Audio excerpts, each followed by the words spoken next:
Hello good morning everyone. जैसा कि अपना चैप्टर चल रहा है 12th क्लास का, ये अपना द सॉलिड स्टेट और हम आगे आज फोर्थ पार्ट में आगे हैं। तो आज अपन को डिस्कस करना है यूनिट सेल और साथ में हमारे पास है यूनिट सेल के साथ क्रिस्टल लैटिस और पैरामीटर्स। ये टॉपिक आज हम डिस्कस करेंगे। तो सबसे पहले हम क्रिस्टल लैटिस पे आते हैं कि what is the crystal lattice. तो यहाँ हम क्रिस्टल लैटिस की डेफिनेशन लिखी हुई है, पहले उसको रीड कर लेते हैं फिर हम आगे समझेंगे। Crystal lattice is the three dimensional patterns of a points. Three dimensional patterns of a points होगा that describe the arrangement of constituent particles. ठीक है, कॉन्स्टिट्यूएंट पार्टिकल का अरेंजमेंट बताता है कौन? Crystal lattice. वो पॉइंट्स कौन कौन हो सकते हैं? एटम्स हो सकते हैं, आयंस हो सकते हैं, मॉलिक्यूल्स हो सकते हैं इन ए क्रिस्टल। मतलब ये क्रिस्टल में ये सब सारी चीजें हो सकती हैं हमारे पास। और अगर आपको ये बात नहीं समझ में आती है तो मैं आपको दिखा देता हूँ कि क्रिस्टल लैटिस जो है वो होता कैसा है। देखिए हमारे पास जो क्रिस्टल लैटिस है वो कुछ इस प्रकार का होता है। ठीक है, ये हमारे पास जो है वो आपको दिखाई दे रहा है जो क्रिस्टल लैटिस है। ठीक है, ये क्रिस्टल लैटिस आपको दिखाई दे रहा है, पूरा जो नेटवर्क है वो क्रिस्टल लैटिस है। और यहाँ जो ये छोटा सा रीजन है, शेडेड रीजन, वो हमारे पास यूनिट सेल है। तो आपको पता चला कि ये पूरा जो नेटवर्क है, पूरा जाल सा बनाई दिखाई दे रहा है, ये तो हमारा क्या कहलाएगा? Crystal lattice. क्योंकि देखो ये इसके कॉर्नर पे हमारे पास पॉइंट्स दिखाई दे रहे हैं और थ्री डायमेंशनल है।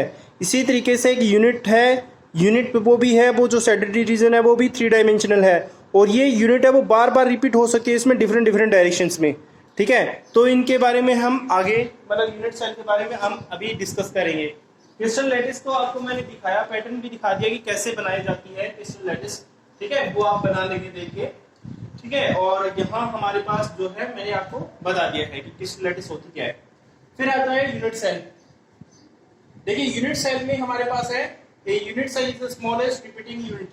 ठीक है, रिपीटिंग यूनिट होती है unit cell in a crystal lattice. Crystal lattice में अभी भी मैंने आपको दिखाया कि क्रिस्टल लैटिस में वो शेडेड रीजन था, वो हमारे पास क्या था? यूनिट सेल था, which were repeated again and again in different directions। मतलब मैंने आपको बताया था कि अभी भी कि वो जो क्रिस्टल लैटिस है उसके अंदर जो साइडेड रीजन है वो डिफरेंट डिफरेंट डायरेक्शंस में रिपीट हो सकता है। Result in a large crystal lattice given substance. ठीक है, लार्ज क्रिस्टल लैटिस बन जाता है वो गिवन सब्सटेंस का, जो आपको दिखाई दिया था अभी तक। सॉरी, अभी देखते हैं, अभी आगे देखो parameters of a unit cell. तो parameters of a unit cell की अगर हम बात करेंगे तो लिखा हुआ है the dimensions of its three axes are represented by a, b and c which can also be perpendicular to each other और नॉट। देखो आपको यहाँ तीन डायरेक्शन दिखाई दे रही हैं, ए, बी, सी। ठीक है, और तीनों एक दूसरे के परपेंडिकुलर हो भी सकती हैं और नहीं भी हो सकती हैं। तो तीन पैरामीटर तो यहां से बन गए, एजेस के हिसाब से तीन पैरामीटर बन गए। अब देखिए आगे कह रहा है the angle between a pairs of corner of is represented by alpha, beta and gamma. This is alpha, beta and gamma. देखो कॉर्नर के पेयर्स, ठीक है, कौन कौन से कॉर्नर है उनके पेयर्स में जो है हमारे पास अलग अलग जो है एंगल्स बनते हैं, alpha, beta, gamma, where alpha is represented by b and c. देखो बी और सी के बीच में यहाँ आपको अल्फा दिखाई दे रहा है। ठीक है, आगे कह रहा है beta, beta is represented by A and c. देखो यहाँ हमारे पास ए और ये सी, ए और सी के बीच में कौन है? बीटा। इसी तरीके से क्या कहेगा? गामा कहाँ आएगा? ए और बी के बीच में। तो यहाँ हमारे पास इसने बताया है gamma represented by A and B. तो ये हमारे पास जो यूनिट सेल है उसके 6 पैरामीटर्स होते हैं।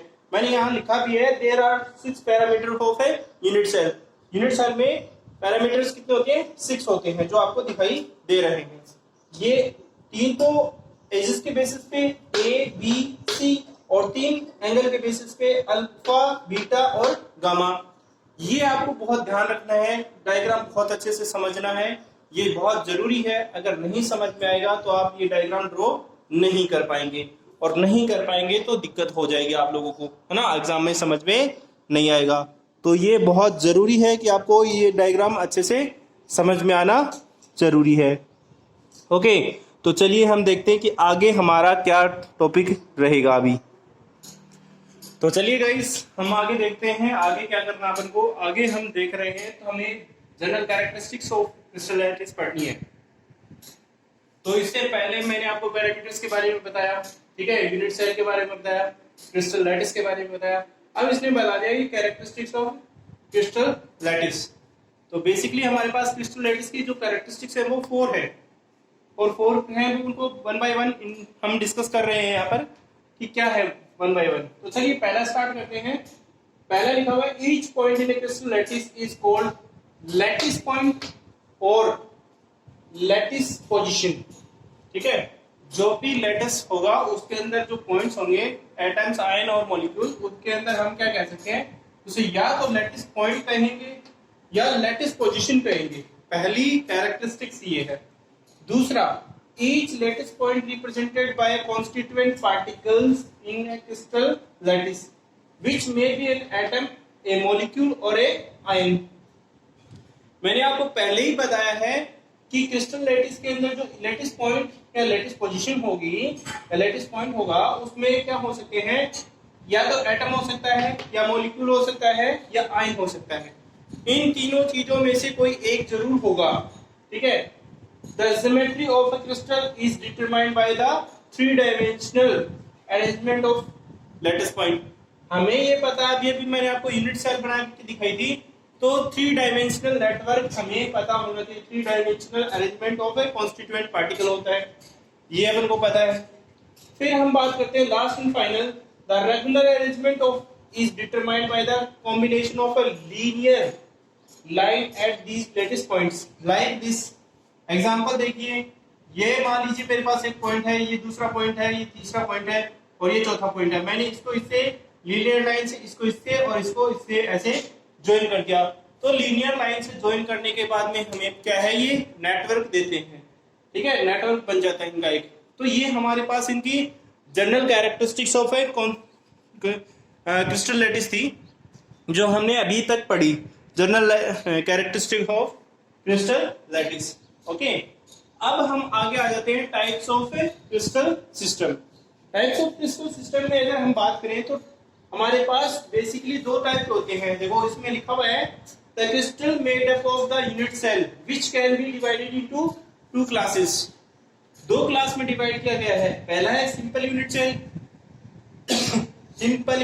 सिंपल, प्रिमिटिव और बेसिक, 3 नाम इसके हो सकते हैं। दूसरा है सेंटर्ड यूनिट सेल।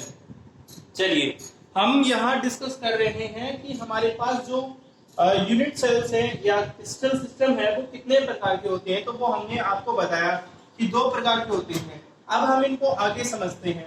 जैसे इसमें लिखा हुआ है, एक तो होता है सिंपल या प्रिमिटिव और दूसरा होता है हमारे पास क्या, सेंटर्ड यूनिट सेल।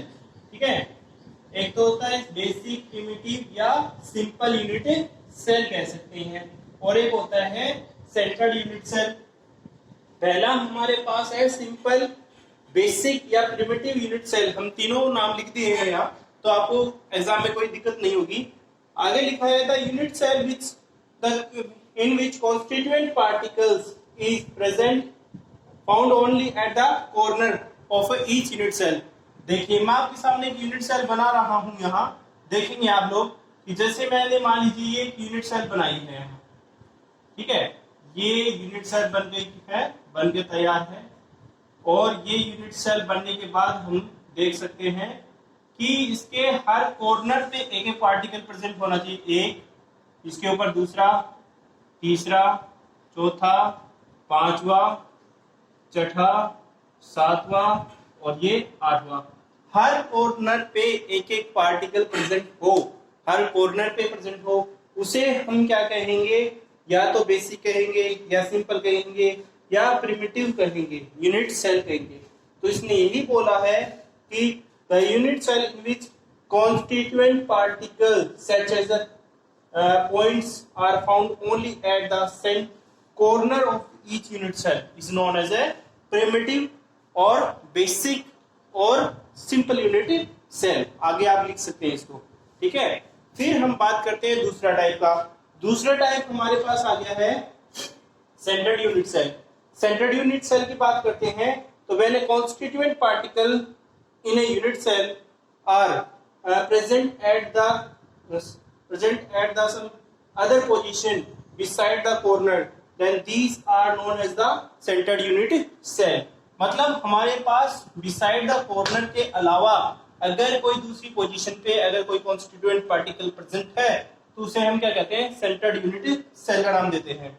तो देखिए अगर हम बात करें यहाँ सेंटर्ड यूनिट सेल की, तो सेंटर्ड यूनिट सेल की अगर हम बात करेंगे तो देखिए सबसे पहले आता है हमारे पास बॉडी सेंटर्ड यूनिट सेल। ठीक है, बॉडी सेंटर्ड यूनिट सेल। अब मैं आगे जितनी भी टाइप्स आ रहे हैं उनकी डेफिनेशन नहीं लिखूंगा, डायरेक्ट मैं आपको एक्सप्लेन करने वाला हूं। तो आप दो की, इसके अलावा एक तो ये बॉडी सेंटर है, इसके अलावा एंड सेंटर होगा और एक फेस सेंटर होगा। तीनों के एग्जांपल मैं नहीं, मतलब डेफिनेशन नहीं लिखूंगा, मैं आपको डेफिनेशन वैसे बोल के बता दूंगा, आप लोग लिख लीजिएगा। तो देखिए यहाँ हमारे पास इसमें डेफिनेशन लिखी हुई है बॉडी सेंटर में, the unit cell which has points at the corner, ठीक है, corner of a cube with an additional point in the cube of the centre, मतलब उसके बीचों बीच में, बॉडी क्यूब के बीच में प्रेजेंट हो। कॉर्नर पे तो ये प्रेजेंट है ही ऑलरेडी, और इसके अलावा उसकी बॉडी के बीचों बीच प्रेजेंट हो, क्यूब के बीचों बीच, ये मान लीजिए बीचों बीच है। ठीक है, तो ये हमारे पास क्या होगा, बॉडी सेंटर्ड यूनिट सेल हो जाएगा। ठीक है, body centred unit cell. Corner के अलावा अदर पोजीशन में हमारे पास बॉडी के बीचों बीच, जैसे मैं ये मान के चलूं कि ये रूम है और रूम के हर कॉर्नर के ऊपर एक पार्टिकल है और ये रूम के बीचों बीच एक पार्टिकल मैंने लटका रखा है, तो ये हमारे पास बॉडी सेंटर्ड का एग्जांपल हो जाता है। फिर हम अगर आगे बात करते हैं तो आगे हमारे पास आता है एंड सेंटर्ड।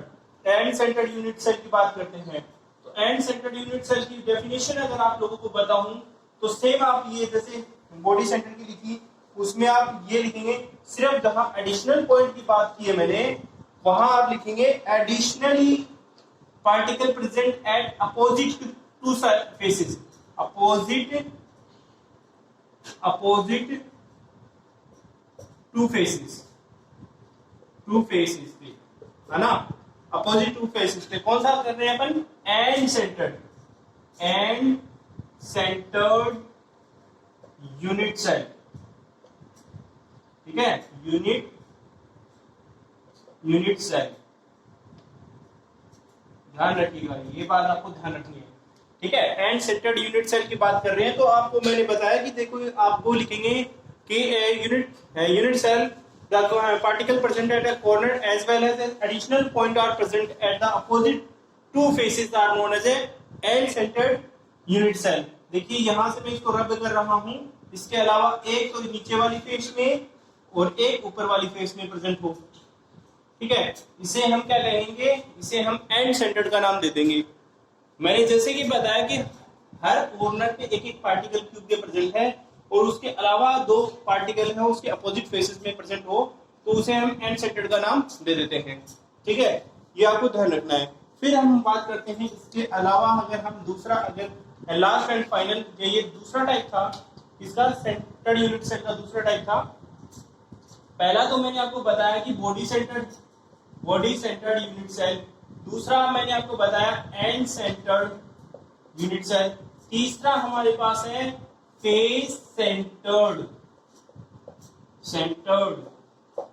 ठीक है, फेस सेंटर्ड यूनिट सेल। ठीक है, ये हमारे पास है थर्ड वन। अब हम तीसरे को कैसे समझे, डेफिनेशन तो वैसी की वैसी रहेगी। ठीक है, a cube the point is present at the corner as well as the additional point are present at the every face of the cube is known as the face centered unit cell। ठीक है, आपको ये बताना है कि हमारे पास जो cube होगा उसके कॉर्नर पे पार्टिकल प्रेजेंट होते ही होते हैं, उसके अलावा एडिशनल पॉइंट्स है वो फेसेस पे, हर फेस पे प्रेजेंट हो तो उसे फेस सेंटर्ड कहते हैं। जैसे देखिए अगर हम यहाँ एक और पार्टिकल, एक इस फेस पे पार्टिकल, एक पीछे वाली फेस के ऊपर पार्टिकल, ठीक है, और एक इस वाली फेस के ऊपर पार्टिकल अरेंज कर देते हैं, तो इस तरीके से हमारे पास हर फेस के ऊपर एक एक पार्टिकल आ गया है, तो इसे हम क्या कहेंगे, इस सब को हम क्या नाम देते हैं, फेस सेंटर्ड यूनिट सेल। ठीक है। तो मैंने आपको जो हमारे पास क्रिस्टल सिस्टम है वो दो तरह का था। हमारे पास क्रिस्टल सिस्टम क्या था, एक तो सिंपल प्रिमिटिव या बेसिक टाइप का, और दूसरा था centred unit cell. Centred unit cell में तीन तरह के होते हैं, body centred unit cell, end centred unit cell और फेस सेंटर्ड यूनिट सेल। ये सारी चीजें मैंने आपको साफ साफ शब्दों में समझा दी है। डेफिनेशन मैंने दो की लिखी नहीं है, वो मैंने बोल के बता दी है, समझा दी है। आप लोग ध्यान से उसको पढ़ेंगे और लिखेंगे भी, ठीक है, ये ध्यान रखिएगा। तो चलिए गाइस, हम आगे देखते हैं। हमारे पास आगे जो है, देख रहे हैं कि हमारे पास जो हमने अभी अभी पढ़ा था, एक तो बेसिक प्रिमिटिव और सिंपल यूनिट सेल, और एक होता है सेंटर्ड यूनिट सेल। ठीक है, सेंटर्ड यूनिट सेल दो होते हैं। ये बेसिकली हमारे पास क्या है, अलग अलग एंगल के बेसिस पे 7 अलग अलग टाइप के क्रिस्टल्स बनाते हैं। तो जिसका नाम हमने दे दिया है 7 क्रिस्टल सिस्टम। जैसे मैं आपको डायग्राम दिखाऊं तो देखिए, आप डायग्राम देख सकते हैं कि हमारे पास 7 क्रिस्टल सिस्टम के अलग अलग डायग्राम है। वो कुछ इस प्रकार है। हमारे पास डायग्राम तो हम यहाँ से देख सकते हैं। ये देखिए डायग्राम आपके 7 क्रिस्टल सिस्टम के हम यहाँ दिखाई दे रहे हैं। यहाँ क्यूब दिखाई दे रहा है, या ट्राइगोनल दिखाई दे रहा है, यहाँ ऑर्थोरोम्बिक दिखाई दे रहा है, यहाँ हेक्सागोनल है, यहाँ रंबोहेड्रल है, फिर मोनोक्लिनिक है, फिर ट्राइक्लिनिक है। ये सारे जो डायग्राम है वो आपको दिखाई दे रहे हैं। ठीक है, डायग्राम है, इनमें सब में हमारे पास लेंथ है इनकी, ठीक है, एंगल है, वो सब अलग अलग हैं। तो उन सिंपल और बेसिक प्रिमिटिव यूनिट सेल और सेंटर्ड यूनिट सेल के बेसिस पे इनको सबको अलग अलग बांटा गया है। 7 अलग अलग टाइप में बांटा गया है। तो ये मैं आपको समझाने वाला हूँ अभी, इस टेबल के थ्रू आपको मैं समझा रहा हूँ। यहाँ देखिए, आप देख सकते हैं, सबसे पहले मैंने लिया है क्यूबिक यूनिट सेल। तो सबसे पहले अगर क्यूबिक यूनिट सेल की बात करें तो देखिए उसकी तीनों डायमेंशन है वो सेम होंगी, ठीक है ना। Distance alpha A B C तीनों क्या होंगी, इक्वल, और उनके जो एंगल्स होंगे वो भी क्या होंगे, 90 के। और ये तीन तरह के यूनिट सेल बनाएगा, एक तो प्रिमिटिव बनाएगा, एक बॉडी सेंटर्ड बनाएगा और एक फेस सेंटर्ड बनाएगा। एग्जांपल हमारे पास है KCl, NaCl, ठीक है। तो 7 क्रिस्टल सिस्टम में पहला हमारे पास क्या है, क्यूबिक यूनिट सेल। तो उसमें हमारे पास ये है, और इसके 3 टाइप बन सकते हैं। कौन कौन से, प्रिमिटिव बन सकता है, बॉडी सेंटर्ड बन सकता है, फेस सेंटर्ड बन सकता है। फिर हम बात करते हैं, अगला आ गया टेट्रागोनल, ठीक है, और ट्राइगोनल भी बोल सकते हैं, टेट्रागोनल भी बोल सकते हैं। तो देखिए हमारे पास इसमें ए भी तो इक्वल है, सी अलग है, सी की डायमेंशन अलग होगी, लेकिन तीनों के एंगल क्या होंगे, सेम होंगे। और इसमें हमारे पास प्रिमिटिव और बॉडी सेंटर्ड ही बनेगा। एग्जांपल हमारे पास tin oxide, titanium oxide, titanium dioxide, tin dioxide हो गई, ठीक है। ये हमारे पास है। हमारे पास ऑर्थोहोम्बिक है, ऑर्थोहोम्बिक की तीनों ही साइड अलग अलग होंगी, लेकिन एंगल तीनों क्या होंगे, इक्वल होंगे। और इसमें 3-4 चीजें बनेंगी। देखो, प्रिमिटिव बन रहा है, बॉडी सेंटर्ड बन रहा है, फेस सेंटर्ड भी बन रहा है, और एंड सेंटर्ड भी बन रहा है। एग्जांपल है पोटेशियम नाइट्रेट और बेरियम सल्फेट, ठीक है, ये इसके एग्जांपल है। फिर अगर हम बात करते हैं हेक्सागोनल की, तो उसमें क्या है, ए भी इक्वल है, सी नॉट इक्वल है, और ए अल्फा और बीटा तो 90 के हो गए, लेकिन गामा 120 का होगा। सिर्फ प्रिमिटिव टाइप का बनेगा। एग्जांपल है मैग्नीशियम और जिंक ऑक्साइड, हमारे पास इनके एग्जांपल्स हैं। फिर अगर हम बात करते हैं रंबोहेड्रल की, तो तीनों साइड से वो इक्वल होंगी, अल्फा बीटा गामा 90 के इक्वल कोई नहीं होगा। और हमारे पास जो ये प्रिमिटिव टाइप का होगा, इसके एग्जांपल हमारे पास यहाँ है कैल्शियम कार्बोनेट, कैल्साइट, ठीक है, मर्क्यूरिक सल्फाइड है, जिसे सिनेबार कह सकते हैं शॉर्ट में, मतलब आम भाषा में इसको सिनेबार बोलते हैं, ठीक है, ध्यान रखिएगा। ओके, फिर है मोनोक्लिनिक में तीनों साइड अलग अलग होती हैं। अल्फा और गामा जो है वो 90 का होता है, बीटा 90 का नहीं होता है। और हमारे पास बाद में प्रिमिटिव साइड का बॉडी सेंटर्ड यूनिट सेल बनती है, ठीक है, बॉडी सेंटर्ड यूनिट सेल लिखा मैंने। फिर हमारे पास ये मोनोक्लिनिक सल्फर है, साथ में सोडियम सल्फेट है, ठीक है, और वाटर मॉलिक्यूल्स इसके साथ अटैच्ड है। यानी आप जिसे वॉशिंग सोडा का नाम देते हैं वो ये एग्जांपल है, ठीक है। ओके, वॉशिंग सोडा जो है वो इसका एग्जांपल ले सकते हैं मोनोक्लिनिक का, ठीक है। फिर ट्राइक्लिनिक में तीनों साइडें अलग, तीनों एंगल भी अलग, प्रिमिटिव साइड का बनता है। और हमारे पास पोटेशियम डाइक्रोमेट और हाइड्रोबोरिक एसिड है जो उसके एग्जांपल्स हैं। ये सारे हमारे पास 7 क्रिस्टल सिस्टम के अकॉर्डिंग हमारे पास जो है आता है। ये हमने आज का जो कॉन्सेप्ट है वो कंप्लीट कर लिया है। यहाँ तक मैं आज कंप्लीट करूँगा, आगे का जो कॉन्सेप्ट है वो हम कल करेंगे। और आगे आप लोग मेरे वीडियोस देखते रहिए, साथ में आप एनसीईआरटी की बुक फॉलो करिए और साथ साथ में पढ़ते रहिए। नोट्स अगर मेरे वाले पसंद आते हैं ठीक है, अगर नहीं आते तो आप खुद से बनाइए, लेकिन कंटिन्यूअस पढ़िए। इस पैंडेमिक में आपको पढ़ना बहुत ज़रूरी है, ठीक है। और मेरे वीडियोस को सब्सक्राइब, मतलब जो चैनल है उसको सब्सक्राइब करेंगे, शेयर करेंगे, लाइक करेंगे। Okay, have a nice day everyone.